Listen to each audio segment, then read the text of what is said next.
Our first question is from Karen. So it says, Elizabeth, I'm Karen from Denver.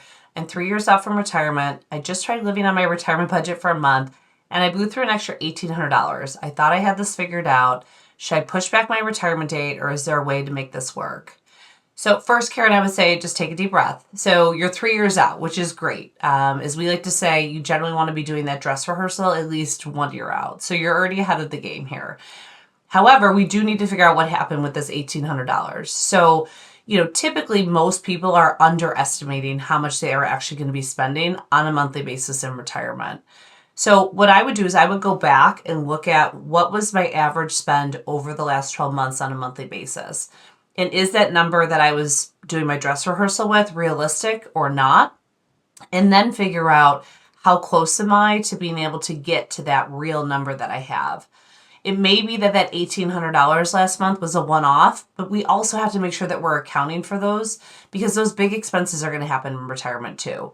So it's not that you can't retire in 3 years. It's just a matter of really doing a deep dive and figuring out if the monthly budget that you came up with at first is what you think you're going to end with. Our second question says, hey, Elizabeth, it's Tom from Charlotte. I'm 2 years out, have been doing Roth conversions as you've recommended, but my tax guy is freaking out saying I'm paying too much in taxes now. Am I making a mistake or should I fire my tax guy? Okay, so Tom, I would say probably neither. So when we're looking at Roth conversions, first of all, there is no one size fits all. So we have to make sure that the reason you're doing the Roth conversion is helping you out for your future planning. A lot of accountants, when they're looking at your taxes, what they're focused on is this specific tax year. What they're not looking for is if I don't do conversions now, how is that going to affect things like my required minimum distributions? Or am I going to have to pay IRMA penalties later on in retirement if I don't do conversions? So when we're working with clients, we're looking forward at all those things. And generally, I always tell clients, this is a conversation that we want to have hand in hand with your accountant so that there isn't any of this surprise on their end of why are you doing this? Why are you paying this tax now? That we can actually show them by paying the tax now, it's going to put you in a better position later. Our next question. Elizabeth, this is Lisa from San Antonio. I'm 1 year out from retiring at age 57. I just got quoted $2,400 a month for health insurance for me and my husband. That's almost $30,000 a year. How do people afford healthcare in early retirement? Great question. So unfortunately, Lisa, this is a big reason why most people continue to work, sometimes all the way until 65. So that $30,000 has got to come from somewhere. And depending on what you've done for savings, you may or may not be in a position to pay for that, especially if you're going to be retiring, as you said, 1 year out at 57. We're talking 8 years that you're going to have to foot that bill. Almost $250,000 is going to have to come from somewhere just for health insurance to get you to 65. So what I would say is it's not that people, how do they afford it? It's can they or can't they?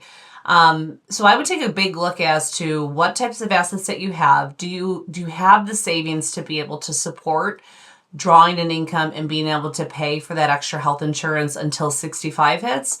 Or unfortunately, does it make sense for you to maybe push out retirement a few years? You really have to know what your numbers are and if it makes sense. The other thing that some clients do is they look at the option for part-time work. Some part-time work does include health insurance benefits, and this might be an option to be able to help bridge you as well. Our next question says, Elizabeth, this is Mark. I'm 4 years out, and you say that I need 2 to 3 years of a cash buffer, but that's like $200,000 just sitting around doing nothing while inflation eats it alive. Isn't there a better way to protect against sequence of returns risk? So, Mark, what I would say is this is a tough one, right? Is that everyone, when things are going well in the market, you want to jump on the bandwagon and you say, well, look at how much money I can make over here. I want to be able to have that.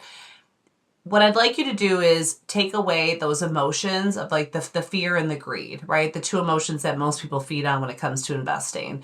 Fear that when the market's down, everyone wants to put everything under a rock, and greed is everyone wants to chase, the winners when things are going well. We have to take emotion out of it and be able to look at how do we preserve what we have and make sure that we can take an income regardless of what's in front of us. And again, it doesn't need to just sit in cash and be eaten alive. It's right now we still have attractive rates out there in money markets and CDs. and other instruments that are not just going to be stagnant. And again, if you remember, the whole point of that cash buffer is not to derail your plan or to minimize the growth of your plan. It's to protect the plan so that we know that your spending in those early years is going to be coming from kind of that big scoop of vanilla ice cream safety net. And keep in mind, all of your other money still has that growth potential. In some cases, your 16-year plus, your bucket 3, might even be able to be more aggressive because you have that bucket 1 set up how it is. So our next says, hi Elizabeth, this is Susan from Jacksonville. I'm supposed to retire next year. I've done everything on your checklist. I have the cash buffer, healthcare figured out, but I'm terrified. I keep reading about people who have to go back to work. How do I really know if I'm ready or I'm just fooling myself? So Susan, what I would say is have you run the numbers, right? So retirement can be a really scary thing when it's just this abstract concept of I'm going to go from working, earning a paycheck and saving money to suddenly not working and drawing from these assets potentially right away in retirement. So step 1 is just figuring out, what do you need to live on? Are there any expenses that are going to be falling off? Are there going to be any that are adding on? Which it sounds like you've done a little bit of preliminary on. And then we just need to figure out, where is the money coming from? So what fixed income sources do you have, whether it's pension or Social Security, to help fill that gap? And then what assets do we have?